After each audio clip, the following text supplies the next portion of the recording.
আমি আজকে মশার সাথে সাক্ষাৎ করছিলাম। আমি তাদেরকে জিজ্ঞাসা করলাম, তোমরা ময়লা পানিতে ডিম পাড়ো কেন? মশা বলল, কারণ ভালো পানিতে ডিম পারলে মানুষ সিদ্ধ করে খেয়ে নিতে পারে।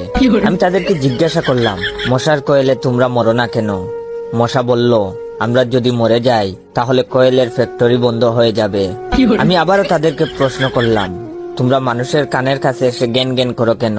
মশা বলল, কারণ মানুষের পায়ের কাছে কিংবা অন্য কোথায় জ্ঞান জ্ঞান করলে মানুষ শুনতে পায় না, তাই। আমি তাদেরকে জিজ্ঞাসা করলাম, আমি শুনেছি পুরুষ মশারা নাকি রক্ত খায় না, তাহলে ওরা কি খায়? মশা বলল, পুরুষ মশারা শুধু বউয়ের বকা খায়। আমি বললাম, মশারা কামড়ালে মানুষের ডেঙ্গু হয় কেন? মশা বলল, মশারা কি শুধু মানুষের রক্ত নিয়েই যাবে, ওদের কিছু দিবে না। মশারা এত স্বার্থপর নয়, তাই মানুষকে ডেঙ্গু উপহার দিয়ে যায়।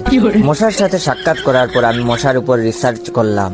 মশা অনেক ধরনের হয়, যেমন পড়তে বসলে যে মশায় কামড়ায় তারা হলো অশিক্ষিত মশা, খেতে বসলে যে মশা কামড়ায় তারা হলো ক্ষুধার্ত মশা, ঘুমানোর পর যে মশা কামড়ায় তারা হলো কাপুরুষ, জেগে থাকা অবস্থায় যে মশা কামড়ায় তারা সাহসী, মশারির মধ্যে যে মশা কামড়ায় তারা হলো অতিরিক্ত শেষরা, মাঝরাতে যে মশা কামড়ায় তারা হলো সিঙ্গেল, টয়লেটে যে মশা কামড়ায় তারা হলো নির্লজ্জ, দিনের বেলা যে মশা কামড়ায় তারা একটা ছোট লোক।